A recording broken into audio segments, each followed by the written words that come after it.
CM గారి దగ్గరికి ఇప్పటికి మూడోసారి వస్తున్నా.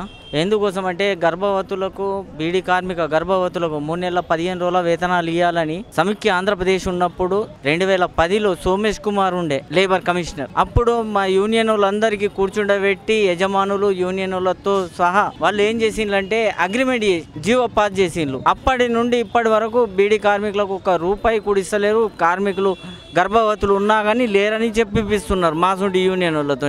అయితే గవర్నమెంటే ప్రతి పల్లె నుంచి వీఆర్ఓలు ఉంటారు, వాళ్ళు ఎందరో ఉంటారో, గ్రామ పంచాయతీ నుంచి తనిఖీ చేయించి బీడీ కార్మికులు గర్భవతులు ఎందరున్నారో వాళ్లకు 3 నెలల 15 రోజుల వేతనాలు లేబర్ ఆఫీసర్ ఇప్పించాలని నేను కోరుతున్నా. గత 40-50 సంవత్సరాల కింద పొలం తీసుకుంటే ఇంతవరకు మాకు బుక్కు రాలేదు. చాలా ప్రాబ్లం అవుతుంది. ఒకటేమో ఎకరన్నర, ఒకటేమో 4 ఎకరాలు.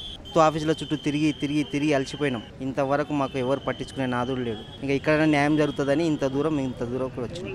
ఇంకా అప్లికేషన్ ఇచ్చినాం. ఇక్కడ ఇంకా వాళ్ళు మెసేజ్ వస్తుంది, కలెక్టర్ ఆఫీస్కి పోయి కలవండి మీరు అని చెప్పారు. ఇంతవరకు ఇంకా మెసేజ్ వచ్చినాక పోవాలి. అన్న మాది మిడ్జిల్ మండలము కొత్తపల్లి మహబూబ్నగర్ డిస్టిక్. నా పేరు సంపంగి కృష్ణయ్య.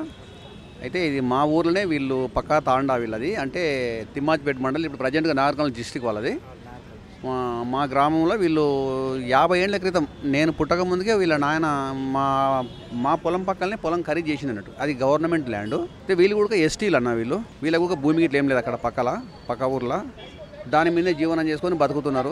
గతం నుంచి ఇప్పటి వరకు వీళ్ళే దున్నుకుంటున్నారు, వీళ్ళే సేద్యం చేసుకుంటారు, వీళ్ళే మోకాలు ఉన్నారన్న. కానీ వీళ్ళు ఎన్నో ఆఫీసర్ల చుట్టూ తిరిగిరు, ఎన్నోసార్లు కలెక్టర్ దానికి పోయారు, ఆర్డీఓ దానికి పోయారు. అయినా వీళ్ళకు పొలం పట్టా ఇస్తలేరు. మోకాల వీళ్ళే ఉన్నారన్న. వీళ్ళకు చాలా పాపం. నేను ఒక చాలాసార్లు సఫర్ అయినా, హెల్ప్ చేద్దామని నేను ఒక ప్రయత్నం చేసిన. ఆఫీసర్ల చుట్టూ, ఎంఆర్ఓ గారు చుట్టూగా మస్తు తిరిగిన.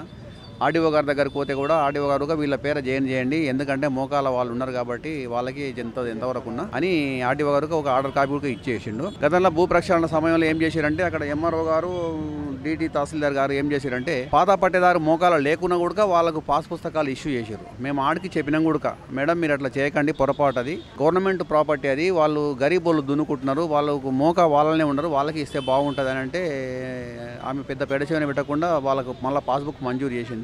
కానీ ఈ విషయం వాళ్ళు చాలా సఫర్ అయ్యారు. మేము ఎన్నో మార్లుగా ప్రయత్నం చేసినాము. ఇంకా చివరి ప్రయత్నంగా ఈసారి ప్రజావానికి పోయి మన ముఖ్యమంత్రి గారి పేచీ కన్నా పోయి మన గోస చెప్పుకుందాం అని చెప్పి ఈరోజు ఆయన రావడం జరిగింది. ఆయనతో పాటు నేను రావడం జరిగిందన్న. మీ ప్రెస్ ద్వారా నేను కోరుకునే ఒకటే, ఈ తెలంగాణ గవర్నమెంట్కు, రేవంత్ సీఎం గారికి దయచేసి ఇలాంటి సమస్యలు చాలా ఉన్నాయి సార్ ఈ భూమి మీద. ఈ తెలంగాణలో గత ప్రభుత్వం మొత్తాన్ని వదిలేసింది. అసైన్మెంట్ అనే దాన్ని గాలికి వదిలేసింది.